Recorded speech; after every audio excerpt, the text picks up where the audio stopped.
ये तवीज़ किसी भी दिन और किसी भी वक्त लिख सकते हैं। आपके पास ब्लैक इंक वाला पेन यानी कि ब्लैक स्याही वाले पेन से लिखेंगे और साथ आपको अर्के गुलाब और ज़ाफ़रान भी चाहिए ताकि आप अर्के गुलाब और ज़ाफ़रान से भी लिख सकें। ये एक तवीज़ नहीं होगा, एक से ज़्यादा तवीज़ लिखने हैं तो जिस तरह चाल बताई जाए, इस्तेमाल का तरीका बताया जाए वैसे ही करें तो इंशाअल्लाह किसी भी बीमारी की शिफा के लिए करेंगे।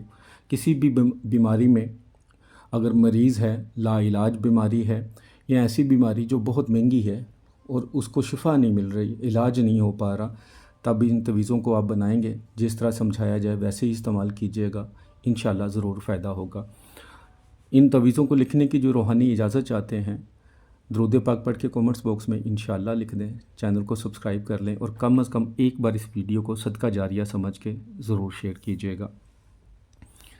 बेसिकली पहले दिन आप 3 तवीज़ लिखेंगे। टोटल 11 दिन का ये अमल होगा।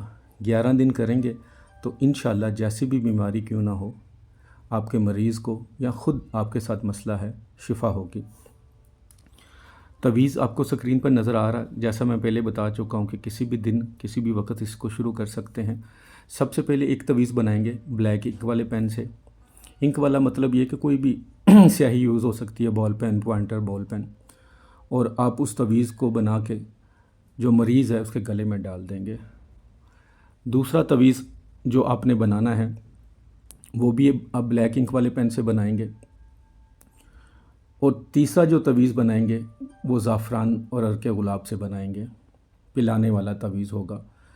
अगर फ़र्ज़ किया आप दुनिया के ऐसे कोने में रहते हैं जहाँ अर्के गुलाब और ज़ाफ़रान नहीं मिल सकता, तो फिर ब्लैक इंक वाला पेन यूज़ करेंगे कि ऐसी स्याही जो पानी के अंदर डालें तो पानी के अंदर मिक्स हो जाए। ठीक है, इस चीज़ का आपने ख्याल रखना है। तो पहले दिन 3 तवीज़ बनाएंगे, एक गले में डाल देंगे, एक जो ब्लैक इंक वाला तवीज़ होगा ब्लैक स्याही से लिखा हुआ, वो जिस्म पूरे पर उसको घुमाएंगे, सर से लेकर पाँव तक उसको अच्छी तरह जिस्म पर फेर के जला देंगे। और जो अर्के गुलाब और ज़ाफ़रान वाला होगा वो पानी की बोतल में डाल के मरीज़ को पानी पिलाएंगे। अगर अर्के गुलाब और ज़ाफ़रान से नहीं लिख सकते तो जो इंक वाले पेन से लिखेंगे, जो पानी के अंदर मिक्स हो जाए, वो मरीज़ को पिलाना है। अब दूसरे दिन आपने 2 तवीज़ बनाने हैं। एक ऐसी स्याही से काली हो लेकिन जो जलानी है तो आपने फिर उसको पक्की स्याही से लिख लेना है। दूसरा तवीज़ होगा वो पिलाने वाला, वो इंक वाले पेन से लिखेंगे।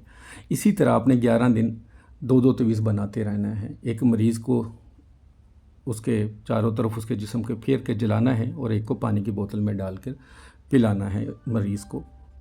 तवीज़ को किस चाल के मुताबिक लिखना है वो मैं आपको समझा देता हूँ। उसी चाल के मुताबिक आपने लिखना है, खुद से चाल नहीं बदलनी। अगर अर्के गुलाब और ज़ाफ़रान होगा तो आपको अर्के गुलाब और ज़ाफ़रान से ही पिलाने वाला तवीज़ बनाना है, ये ज़हन में रखिएगा। सबसे ऊपर बिस्मिल्लाहिर्रहमानिर्रहीम लिखेंगे। चाल के मुताबिक जब फिल करेंगे तो खाना नंबर 1 ये होगा, 2, 3 और 4। ठीक है, चारों में शीन आएगा, फिर अलिफ आएगा 5 नंबर खाना, फिर 6, फिर 7, फिर 8। 5, 6, 7, 8 खाने तक एक एक आएगा, सॉरी अलिफ आएगा। ठीक है, उसके बाद 9 नंबर खाना ये होगा, 10, 11 और 12। ठीक है, इसमें फ़ा आएगा, फ़े कहते हैं। फिर 13 नंबर खाना, 14, 15 और 16। ठीक है, इनमें यह आएगा जिसे बड़ी ये कहते हैं। इस तरह आपने लिखना है। सबसे ऊपर बिस्मिल्लाहिर्रहमानिर्रहीम, जिन तवीज़ों को जलाना है आपने उस पर बिस्मिल्लाहिर्रहमानिर्रहीम नहीं लिखना, जिनको पिलाना है उस पर बिस्मिल्लाहिर्रहमानिर्रहीम ज़रूर लिखना है। जिस तरह समझाया कि अर्के गुलाब और ज़ाफ़रान को मिलाकर तवीज़ लिखने हैं पिलाने वाले, और जो जलाने वाले हैं उनको ब्लैक इंक से लिखना है। और मैंने आपको इजाज़त दी कि अगर अर्के गुलाब और ज़ाफ़रान नहीं है तो फिर इंक वाला पेन यूज़ करेंगे, ब्लैक इंक वाला, जो पानी के अंदर डालें तो स्याही मिक्स हो जाए, लेकिन बेहतर है अर्के गुलाब और ज़ाफ़रान करें। तो 11 तवीज़ जलाना भी है और पिलाना भी है।